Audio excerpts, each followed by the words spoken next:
I want to start today with the stimulus update and what's going on with Joe Manchin. So, unbelievable news overnight from Democrats. You know, we thought, well, President Biden is overseas at the Glasgow COP26 conference, and he shared some positivity yesterday that things were moving in the right direction, that he expected Nancy Pelosi to have this bill, this massive infrastructure bill, before the Senate, before the House of Representatives this week, and that it would be smooth sailing then into the Senate. Well, Democrats, we've been covering this here on the show for quite a while. Democrats have bent over backwards to please Senator Joe Manchin. But I guess it just isn't enough, because now the senator is saying that he is going to not support the president's $1.75 trillion social stimulus package. I guess he thinks that that's too generous, and he doesn't know how we're going to pay for it. Now, I want you to remember, of course, that this is the same guy. This is the same guy that wanted a $4 trillion stimulus package, okay? So he called for a $4 trillion stimulus package when this whole thing was unfolding. But now that it's at $1.75 trillion, it's too much for him. And it's, by the way, this whole thing is always hinged on him and Kyrsten Sinema, right, of Arizona. But in the last 12 or so hours, we've seen each of these groups shift strategy and exercise power in important ways. Yeah, go ahead. Well, I was going to say, can you speak to like what, because every provision that really like that I saw that was for the people, like the paid sick leave, the expansion of eye, dental, and hearing and all that stuff, what got pulled and what stayed? I don't even know what stayed in this bill now. Well, we don't even have a full framework of this yet, because there's still horse trading going back and forth. So we don't really even know what's in it. We can tell you a couple of things that got removed. I will tell you this. I mean, so what I'm getting at basically is we don't know what he's contesting.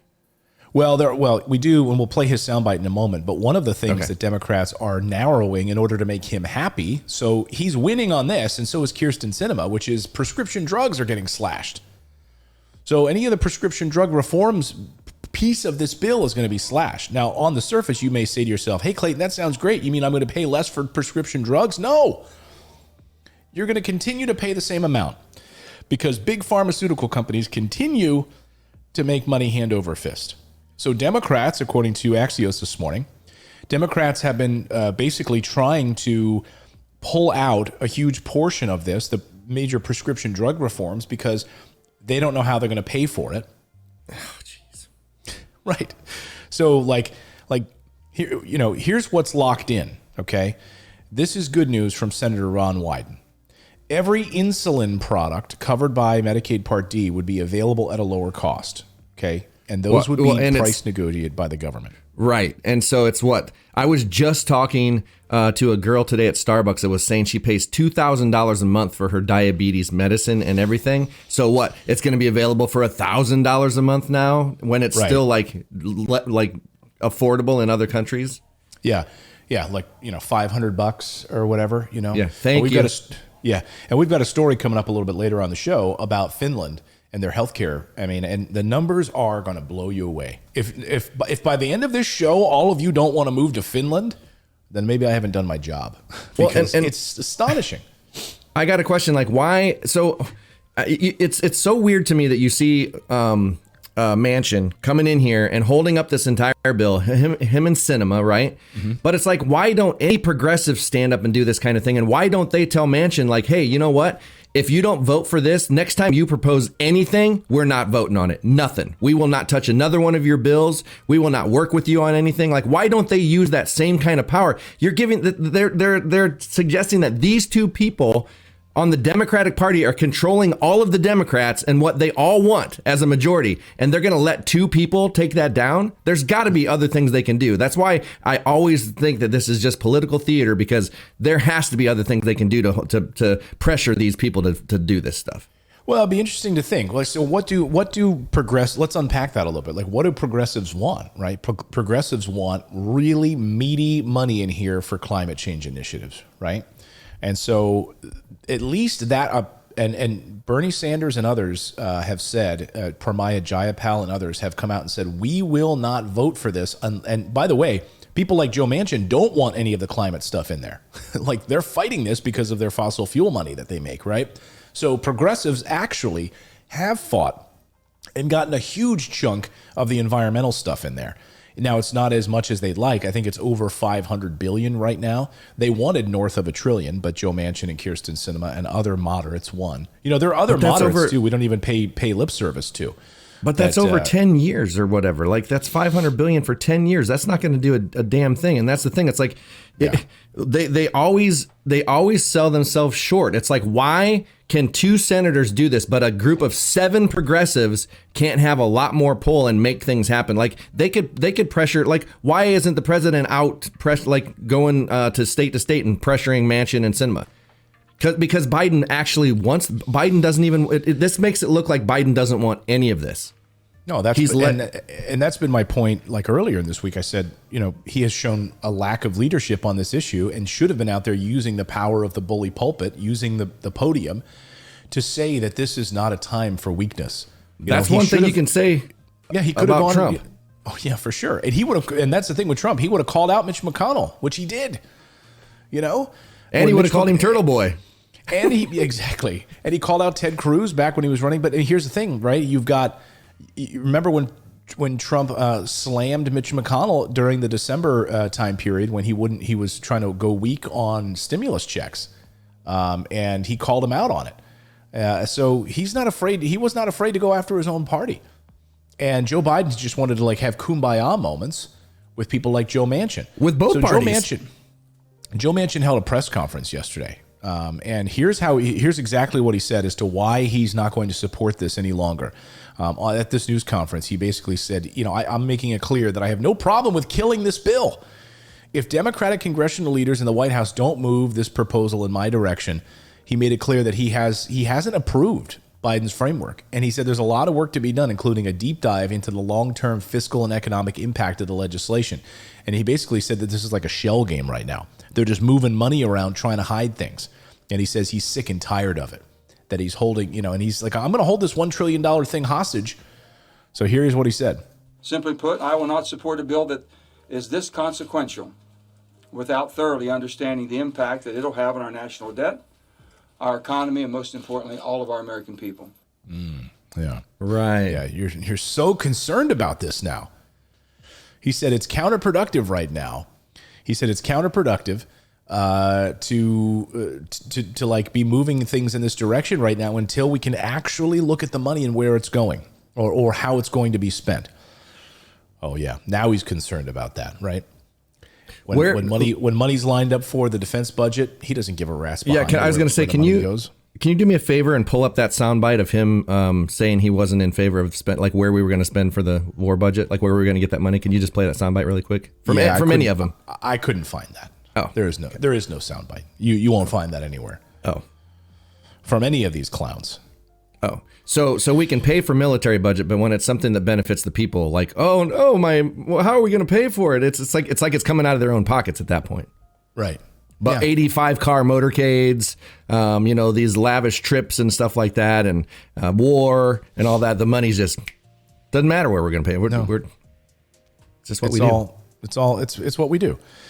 And I got to think about, I'm just, sort of thinking about where, what Nancy Pelosi is going to do here. What's going to happen this week? She's supposed to bring this bill up for a vote later this week, maybe even by tomorrow. After weeks of saying that they wouldn't vote for the bipartisan infrastructure bill until they got this ironclad assurances of Manchin and Sinema. House progressives now say they're ready to vote this week. So now they're ready to vote, and then suddenly he moves the football again, like Lucy from Charlie Brown. Speaker Pelosi told her leadership team last night on the Rules Committee that we're going to get ready to meet on Wednesday, signaling a possible floor vote by the end of the week on the Build Back Better plan. So what's she going to do? She's going to pass the version of this bill and then send it over to the Senate where Manchin is going to then hold it hostage and it's going to be killed? I mean, can you believe this effing guy? I mean... and he's held this bill hostage as he's like, so the things, let's be clear about the things that Manchin is opposed to here. He's opposed to paid family leave and any kind of tax increases. And also, of course, rolling back the fossil fuel provisions. Like he doesn't want that to be rolled back. I mean, isn't that amazing? You've got literally a senator from West Virginia who's paid by the fossil fuel industry, right? By the coal companies. Joe Biden is in Glasgow, Scotland this morning at the COP26 conference, where he is right now arguing that the United States should be a leader in reduction of fossil fuels. At the same time, they're increasing coal production in the United States. Like, what, we are headed for a freaking disaster. Like, these are the leaders we have right now. Well, and how since when, like we have a majority, a Democratic majority, since when does a senator have more power than a speaker? Like, how does this happen? Like, why do they need his vote so bad? Well, you know, you've got 50 senators, right? And you've got a 50-50, or you got 50 senators on the Democratic side. You got a 50-50 Senate right now, where Kamala Harris is the tie-breaking vote. And that's what it comes down to in the United States. I mean, we've literally given these people this power. Without him, where does that put him? That puts them, I mean, without Manchin? You mean in the Senate? Yeah, let's say he votes no on a bill where the majority votes yes. They've got, what, 49-1? Oh, they won't pass it. If Manchin votes no on this, that's it. Game over. They're done. They don't have, I mean, because every Republican's going to vote against it. So then they're screwed. It does not pass with a simple majority. That's like, think about this. Let's put this in perspective.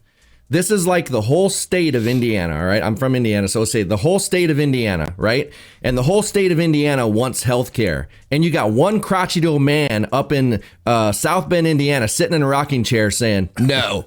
And they're like, oh, we can't. Old Fred in the rocking chair doesn't want it, so sorry, everybody. Sorry, 99% of you, you're not getting your health care. Right. Old crotchety Ben. Old crotchety Joe Manchin. It makes no sense. It reminds me, if you've ever been to Disney World and you go through like the different coal mining rides, and there's like the old coot sitting there with like the fishing pole and a little dog, and they're like, "Hey, Uncle Joe over there has been dealing with some cattle rustlers." You know, that's like what he is, right? Yeah. Back in my day, I used to do things myself. Yeah, we didn't have health care. When we broke a bone, we went back to work, and we liked it. We'd have Uncle Mildred to set that bone. That's why my arm looks like this today. Well, you know, Joe Biden has an option here, which is executive order. Because if Joe Manchin is going to be this thorn in his side and he's not going to vote for this, then he can actually bypass Congress. And he can do this by executive order. He doesn't need Congress. Well, he's already proved he's not really willing to do that. He could have done everything that he's ran on when he was trying to get in office. He could have done with executive order, and he has not done any of it. Yeah, I mean, he loves the idea, as he keeps saying, this is compromise. This is what we get. This is compromise, you know? So this is exciting. You know, we're sitting here watching the effects of compromise while our roads and bridges and infrastructure collapse all around us. And don't you find it funny that AOC and even Barack Obama are coming out now with their speeches saying, hey, you know, whenever we're doing this stuff, we can't get everything we want, but we can do better. We could do slightly better. It's just like, you know, you need to show up and you need to accept the little morsels that we give you, because we can't give you everything you want. But like, what's one thing they've given us? Hey, tell me one thing that we've, change. We got change. Yeah, we got a lot of change. Yeah, so Manchin's whole sticking point here is that it's the price of this bill. And look, he's not out of line. The CBO, the Congressional Budget Office, has said that this bill would not pay for itself.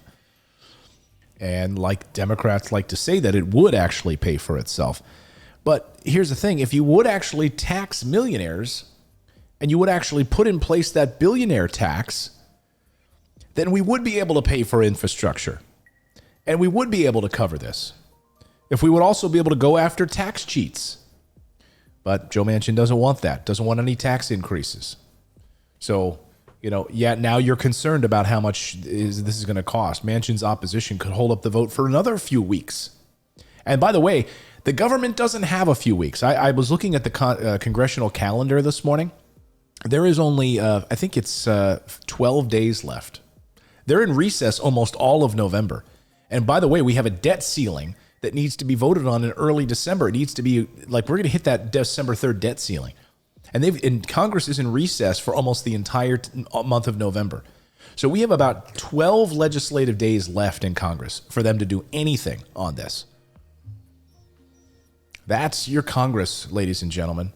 no family paid leave, questions about how much money will go towards the environment, child care, elder care. Coming up a little bit later. No free community college. They pulled free community college out. Yeah, free community college is pulled out of there. They're lowering now. They pulled out eyes and dental, but they left in hearing. So just so you know, those of you that have trouble hearing, you're going to be covered, but you're losing your teeth and eyes because those aren't connected to the body. Right. See no evil, hear evil. And then, of course, Democrats now looking right now to make Joe Manchin happy in pulling out some of these prescription drug reforms. America, as Ula Hula says in our chat. America. God. Well, I mean, and to be fair, in a way I understand, because if we made these monumental changes and gave the people what they want, we would move up on the list of like healthcare and paid family leave and stuff. And we like to be the best of the worst. So, right. We can't be moving up on those lists. So I get it. I don't want to be at the top of those lists. Can you imagine the pressure that would come with that? Right. Yeah. Can you imagine being the best? Like if we were the best in education, or we were the best in healthcare, or we had the best food system. We're the best. We're the best at bombing, though. We're absolutely the best at bombing. I remember we got that nailed down. Do you remember back in the day when like Tonka trucks and stuff, and it was like built America, like it meant something to be manufactured in the United States. It meant something like it meant something to other countries too, to look at Americans, and America was just this place that, people were just had such the American dream, you know what I mean? And It's like, look at how they must look at us now when they see these lists and see us at the bottom, and they're just like, wow, we have been misled. Like, these are all lies. We do not have it. I was just talking to a guy from Norway yesterday, and he was talking about how they pay 41% in taxes, which we basically do anyway if you're a small business owner, but they pay 41% in taxes, and they have healthcare, college, like no worries whatsoever. The only thing they have to pay out of their money is their rent, their car, whatever, their regular bills. But anything that like is a staple of something they absolutely need to better their lives is free. Right. Yeah, we're going to talk. I mean, whether you're in Portugal, right? Look, beautiful Porto, city of Porto, Portugal, where you gorgeous. get free college, right? Where you get healthcare taken care of. Where if you lose your job, the government will take care of you. Now, it's not perfect, right? Same thing in France. It's not perfect, but you have all throughout Europe. And you get these arguments from the United States. You get these hooligans that go on, Fox News and other places are like, you don't want to wind up like Europe. Like the guy, that author of that book, Euro Trash, who was all over Fox a few weeks ago, that we shot his whole argument down the other day. And he's like, American people are actually rich. You're doing great right now. Americans are doing fine. Yeah, you're doing great, aren't you? I mean, like, what planet are you living in your like cloistered, wealthy bubble in Manhattan or something that you don't want to live like live like Europe? Did you ever see the Walk Hard, the Dewey Cox story? No, I've heard about it. Okay, so it's really funny. So there's Tim Meadow is in there, and he's with these people, and they're in there smoking pot. And Dewey Cox walks in, and he's like, "What are you guys doing?" He's like, "We're smoking pot, and you don't want none of this." And he's like, "What? Because it's habit forming?" He's like, "No, it's non-habit forming. No, it makes your bad feelings feel good." And he's like, "It sounds like I want that." Yeah, no, you don't want that. You don't want that. You don't look over there. There's nothing to see over there. There's nothing to see that other people around the world live better than we do. Don't look at that at all.